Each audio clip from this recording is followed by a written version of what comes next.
Where should we start? Who's it a good fight for, do you think, Benty? It was a good fight for Eubank. You'd have to say he's bigger. Yeah. Stronger. You'd have not even say much stronger, but he's just a bigger man. He's obviously been at world level, so he's a bit more experienced than Conor Benn. So I think it's a better fight for him, but for Conor Benn, obviously, he's still young. Still got aspirations of fighting for a world title. I mean, there's some big hitters at the top of that welterweight division, the likes of Errol Spence and Terence Crawford.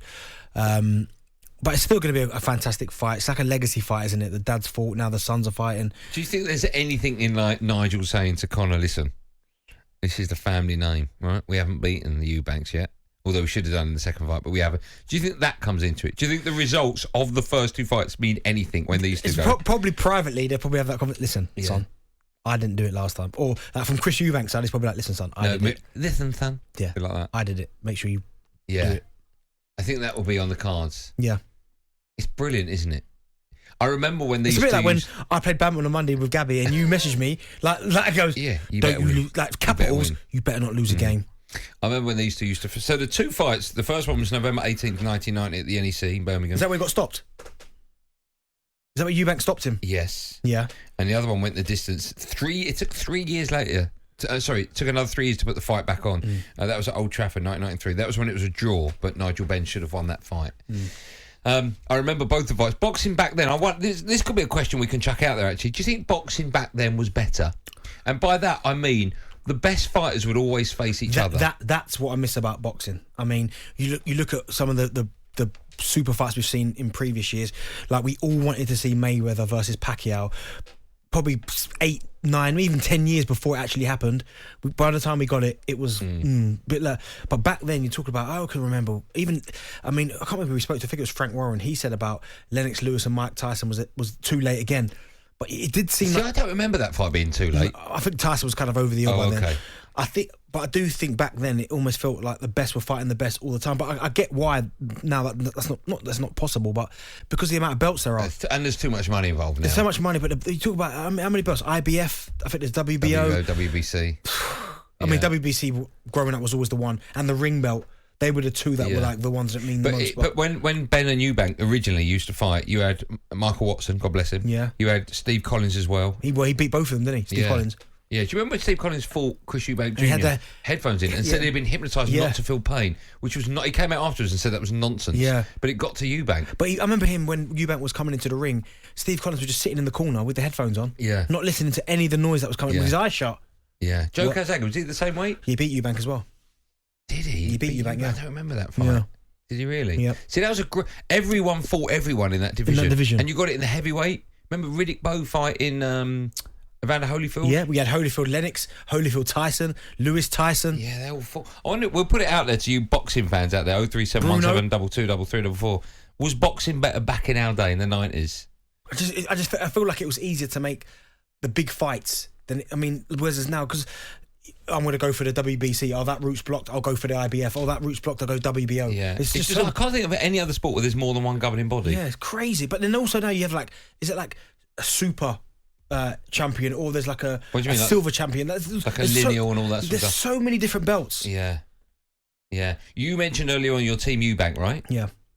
Tell me why your team Eubank. I don't get it. I just loved his whole panache, how he was the way he used to enter the ring by jumping over the top. Did you like that? Yeah, I loved all that. The fists on top of each other? Yeah, I loved all of that. The way it was like shenanigans, all that theatrics, I love all that. Are you going to go to this fight? Yeah. You are? I've already ordered tickets already. I went to someone who I know could get them. And are they going to be ringside? I don't know where they are. Listen, all I want to be is soak up the atmosphere and be in there. How many tickets you got? 2, I think. Oh, one for me, one for you. That's nice. Stephen joins us. Hello, Stephen. Oh, hello. You all right? I'm good. How are you? I'm all right, thank you. What would you like to say about this fight? Well, I'm Team Benn. I always have been. I love the fights in the 90s. Fair play to Chris Eubank. He did his job at first one. I do think Nigel Benn should have won second one. This fight, I will be Team Benn, but I honestly can't see Conor Benn doing anything. I just think Chris Eubank Jr. is just too big, and I really hope that Conor Benn doesn't get hurt in it. It's seriously hurt. Do you think that the fight shouldn't be happening then? I won't go as far as to say it shouldn't be happening, but sounds silly this, but for years ago, obviously they both had a son, didn't they, Nigel and Chris? And I always thought I'd love them to beat later on. But then, as they started their careers, I realised that the difference in the weight was, I thought this had never happened. Yeah. you've got a welterweight and a super middleweight, and I never thought that it had happened. And then, you know, I know Chris Eubank Jr. has lost twice on points, so he's never really been. He's not been beat up, has he? No. You know, he doesn't lose easily. And I know Conor's unbeaten, yeah, but I just think the weight is just too much. And I just hope he doesn't really get hurt. You know what I mean? Do you know? I'm with you, Stephen, as well, because when obviously Conor Benn was coming through, Chris Eubank was coming through, I thought I was the same as you. I did not think we'd ever see this fight because I just thought, well, the gap in size is huge. Too much, yeah, just too much. But can't Conor put that weight on and then it's even playing field? It's still not even then, is it? Because he's not his natural weight then, is he? Does that make a big difference? Of course it does. It slow him down. Yeah, I just think, I mean, obviously Chris might have to lose some and then Conor's going to have to put some on, but they both won't be able to. But I mean, there's an old saying, they're good big and beats a good little. And I know sometimes if you look at Usyk and Joshua, the smaller man won. Well, that's like heavyweight, isn't it? Like, heavyweights will train different. We were talking about how much these fights cost now to watch on pay-per-view. Will you have a problem with paying if it's £20, £25? Will that bother you? I've got a big problem with that one because my missus has booked Centre Parks for 7th of October, so I'm not going to be able to see it, unfortunately. I would go to when date come out, but... Is it not the 8th of October? You mean you're there for the weekend? Yeah, so I don't think Centre Parks will be showing it now, so unfortunately I'll probably not get to see it. No. But yeah, I mean, they are creeping up, these prices, aren't they? I can remember when it all started with Ricky Hatton, it used to be about £12, didn't it? And then it gradually gone up and up and up, and this Joshua one... nearly 30, isn't it? Yeah, I think it was $9.99 if you booked it early. Will you pay the £27 or $28, whatever it is for AJ? Will you pay that? I don't think I will, no. Okay, because you can listen free and live on talkSPORT. You know that, Steve, don't you? Yeah, live and, yeah. I mean, older day, you know, in the about 90s, it all used to be live and free on ITV, didn't it? Chris Eubank and Nigel Benn. The first two fights were both on ITV, I believe. Okay, Steve, listen, thanks for coming on. No, thank you. Thanks, Steve. Steve, the big boxing fan. So it's rumoured there that apparently it could be at 157. What, the weight will be 157? So that's 10 up for Conor and only 3 down for Eubank. That's reports. Wow.